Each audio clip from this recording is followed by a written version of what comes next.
आप सभी का स्वागत है आपके अपने यूट्यूब चैनल में। मैं शिवम शुक्ला आप सभी दोस्तों का हार्दिक स्वागत करता हूं ये मैं कार्यक्रम में।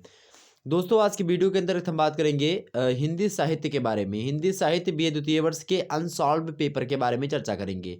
अनसॉल्व पेपर 2015 का होगा, इसके बाद में 16 का, 17 का, 18 का, 19 का, 20 का, 21 का, इस प्रकार से आपको देने का प्रयास करूंगा। ठीक है, तो आप सभी लोग चैनल को अभी सब्सक्राइब कर लीजिए और वीडियो को शेयर कर दीजिए अभी सभी सभी दोस्तों के पास। ओके, एक दूसरा चैनल भी है शुक्ला स्टडी पॉइंट नाम से, वो सभी आप लोगों को पता ही होगा।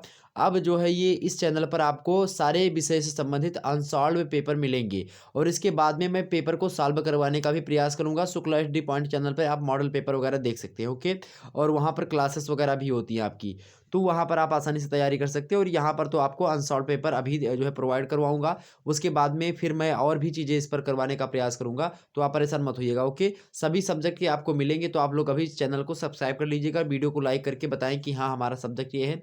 कमेंट सेक्शन में अपने सब्जेक्ट को भी लिखने का प्रयास करें।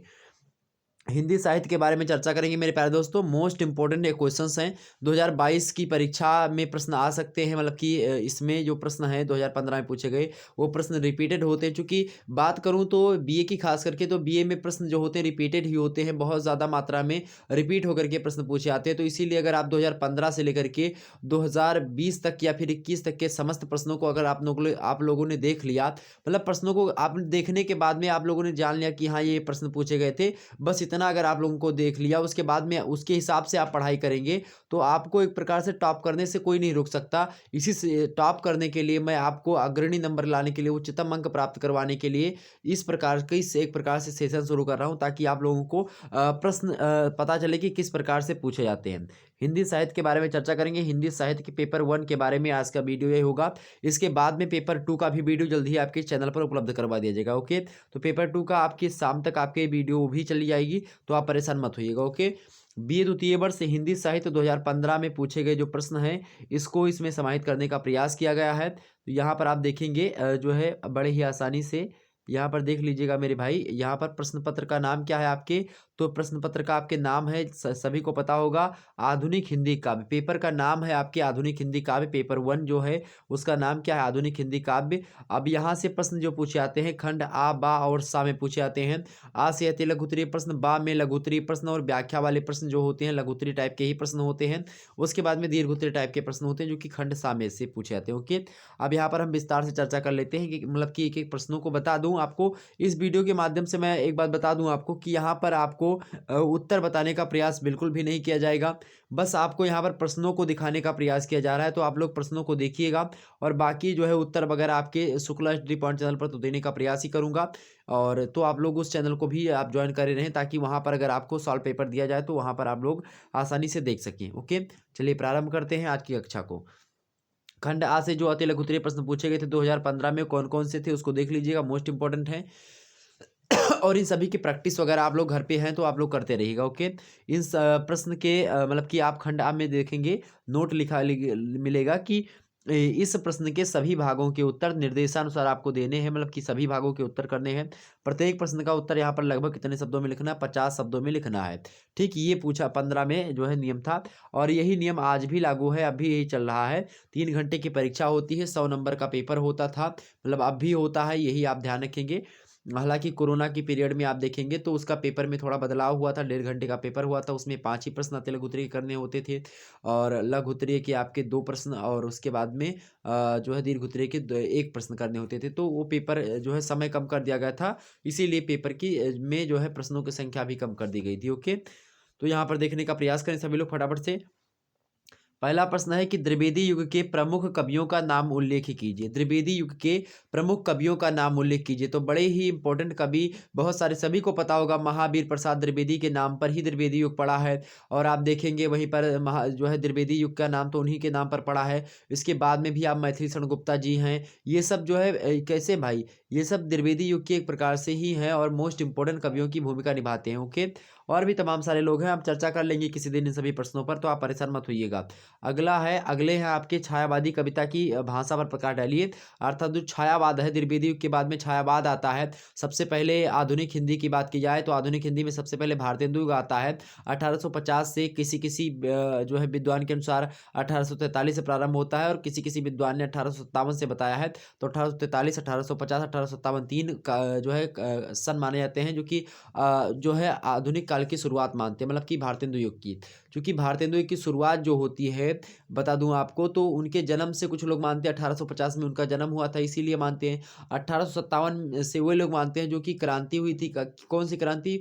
1857 में क्रांति हुई थी, प्रथम स्वतंत्रता जो स्वाधीनता संग्राम जो हुआ था भारतीय राष्ट्रवादियों के द्वारा किया गया था। तो वो चीज़ है, मंगल पांडे वगैरह, आप तो सभी को पता होगा इतिहास वगैरह में।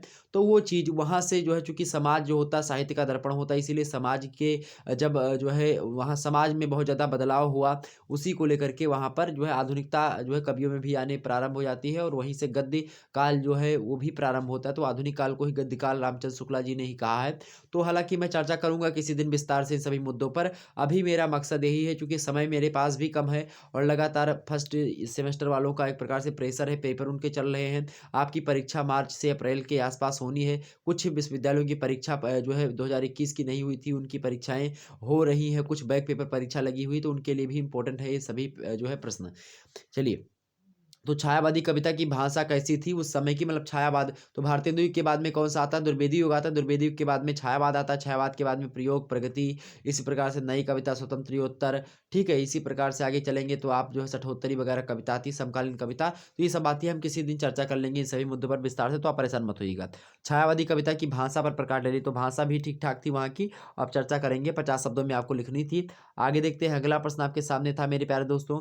अगला प्रश्न क्या था कि सच्चिदानंद हीरानंद वात्स्ययन अज्ञे के किन्हीं 5 कविताओं का नाम उल्लेख कीजिए। सच्चिदानंद हीरानंद वात्स्ययन अज्ञे के किन्हीं 5 कविताओं के नाम उल्लेख कीजिए।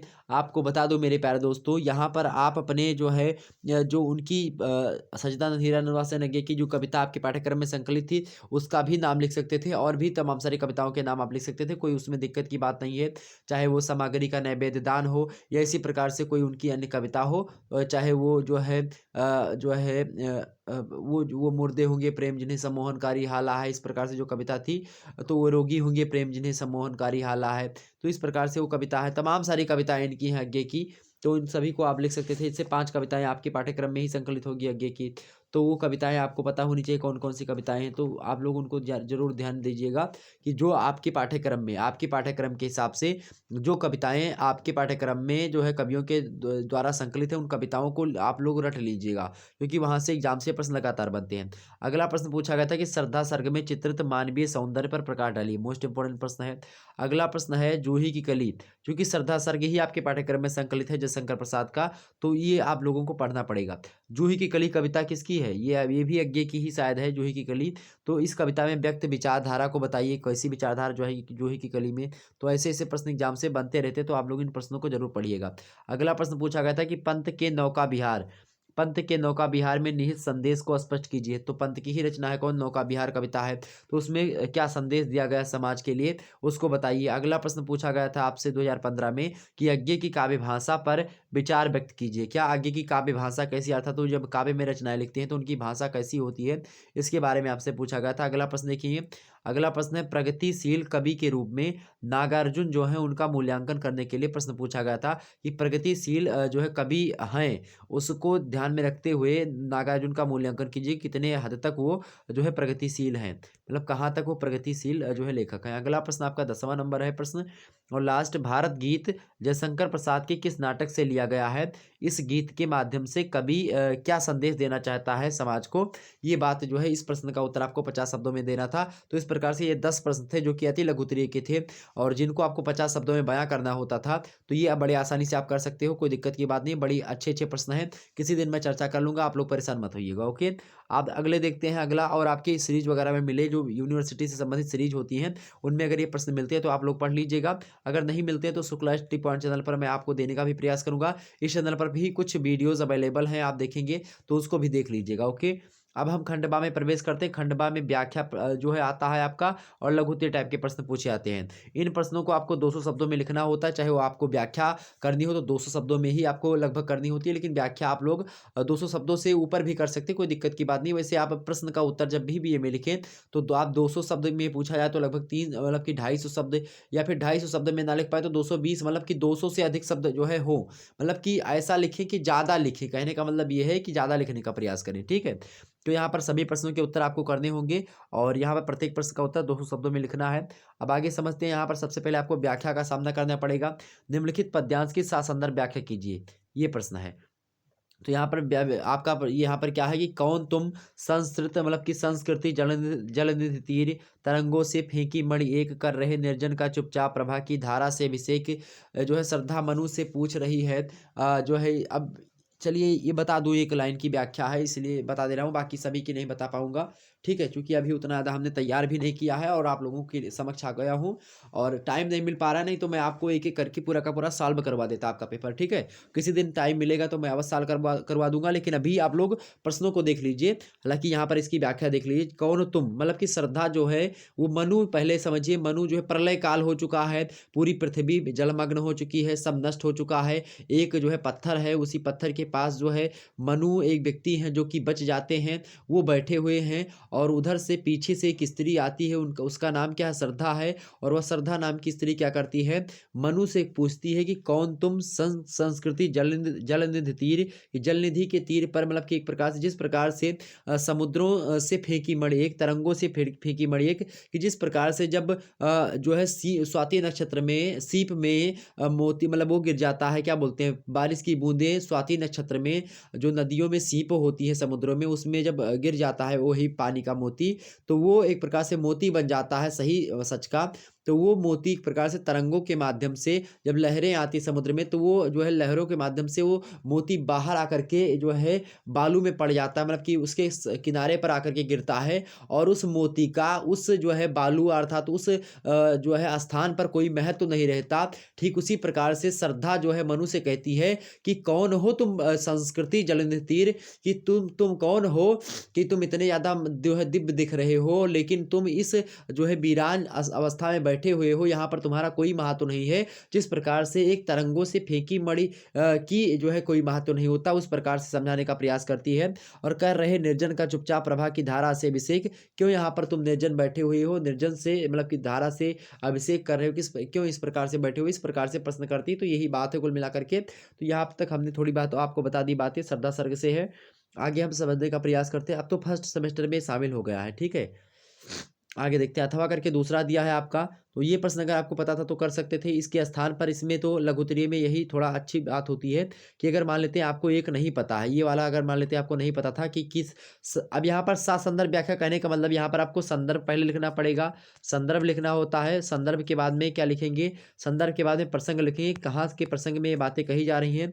उसके बाद में फिर व्याख्या लिखेंगे, ठीक। व्याख्या के बाद में जो इन पंक्तियों में कुछ विशेष चीज़ें होती हैं कि किस भाषा का प्रयोग है, कौन सी शैली का प्रयोग किया गया, कौन सा रस है, कौन छंद है, कौन सा अलंकार है, कौन सी विशेष बातें हैं, कौन सा भाव साम्य है, या इस प्रकार से किसी और कवि ने अगर कोई पंक्तियां लिखी हैं तो उसको भी नीचे लिखने का प्रयास करें। इससे नंबर आपको अधिक मिलते हैं। हालांकि नहीं लिख पाते तो कोई दिक्कत की बात नहीं होती है, लेकिन हाँ एक आध दो पॉइंट आपको विशेष में डाल देना है कि भाषा परिमार्जित है, शुद्ध है, सांस्कृतिक खड़ी बोली का प्रयोग है, तत्सम शब्दावली का प्रयोग है, ऐसे लिख दीजिएगा, कोई दिक्कत नहीं होगी। वो एक प्रकार से वही चीज़ें होती है, मतलब कि वही कुछ चीज़ें होती हैं जो सभी में भाव साम्य आप डाल सकते हैं। तो ये चीज़ें हैं।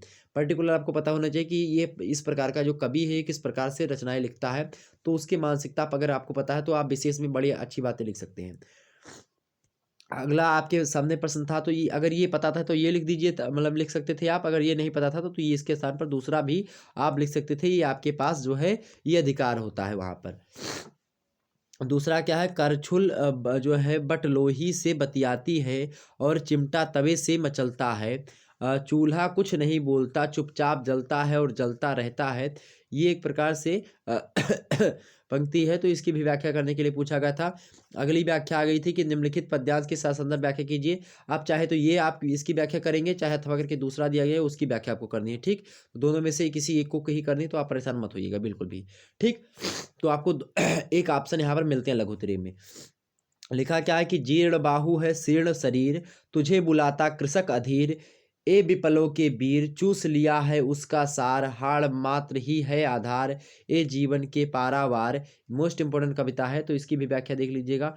अगला है, पंक्तियां आपसे पूछी गई थी 2015 में, कौन सी थी कि वही वही प्रत्येक भरे प्याले प्याला जीवन का, वही वही नैवेद्य चढ़ा अपने सुंदर आनंद निमिख का, तेरा हो हे विगतागत के वर्तमान के पदम कोश, हे महाबुद्ध। जो है सामग्री का नैवेद्य दान कविता से ये है। तो आगे हम समझने का प्रयास करते हैं। और अगला प्रश्न आपके सामने है, यहाँ पर देखेंगे चौथा नंबर प्रश्न है। इसमें भी आपको 2 मिलेंगे, एक ही करना होगा। निम्नलिखित पद्यांश की 7 संदर्भ व्याख्या कीजिए। सभी में आपको संदर्भ से, संदर्भ क्या होता है कि प्रस्तुत पंक्तियाँ हम जो है किस कवि के द्वारा रचित हैं और किस पुस्तक से ली गई हैं, ठीक, रचयिता कौन है, ये सब आपको ध्यान में होने चाहिए, ठीक है। आगे यहाँ पर पढ़ते हैं कि इस धारा साही जग का क्रम, इस धारा साही जग का कर्म, शाश्वत इस जीवन का उद्गम, शाश्वत है गति शाश्वत संयम, शाश्वत नभ का नीला विकास, शाश्वत शशि का रजत हास, शाश्वत लघु तरंगों का विलास, हे जग जीवन के कर्णधार, चिर जन्म के मरण जन्म मरण के आर पार, शाश्वत जीवन नौका विहार, मैं भूल गया अस्तित्व ज्ञान, जीवन का यह शाश्वत प्रमाण, करता मुझको अमृत दान। तो यहाँ पर आपको देखेंगे रचनाओं में कैसे यहाँ पर जो है एक शब्द आ गया नौका विहार। नौका विहार आपको पता है किसकी है, पंत की है। तो ये रचना आपको पता हो गई कि संदर्भ तो आपका बन ही गया कि यहाँ पर जो है नौका विहार से है, पंत के द्वारा रचित है। तो बड़ी आसानी से आप कर सकते हैं। अथवा अगर के दूसरा प्रश्न दिया गया है तो एक अगर पता ही होगा कि हाँ ये मिल गया आपको, तो दूसरा करने की आवश्यकता नहीं है, बस एक ही करना है आपको।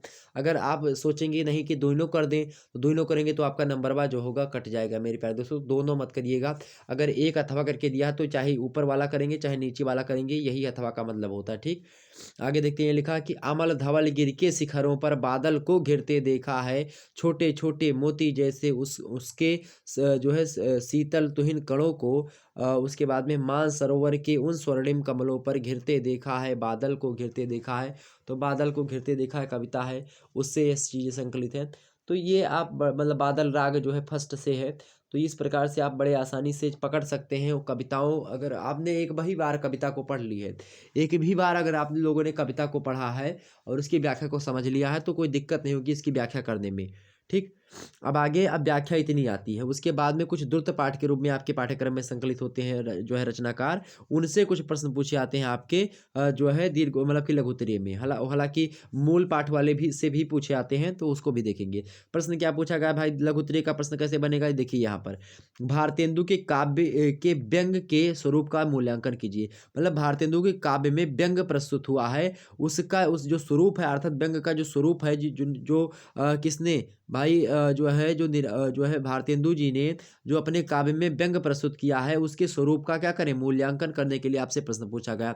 अगला प्रश्न देखेंगे 2015 में पूछा गया, मोस्ट इंपोर्टेंट है अथवा करके दूसरा। तो अब यहाँ पर भी यही नियम लागू होगा कि अगर मान लेते हैं ये वाला प्रश्न आपको नहीं करना है, नहीं पता था, तो इसके स्थान पर आप ये भी कर सकते थे। चाहे ये करो भाई और चाहे ये करो, दोनों में से एक ही कर सकते हो, कोई दिक्कत की बात नहीं, ठीक। अगर दोनों पता तो जो आपको सटीक लगे वो आप कर दीजिएगा, वो आप पे डिपेंड करता है कि आप क्या करेंगे, ठीक है।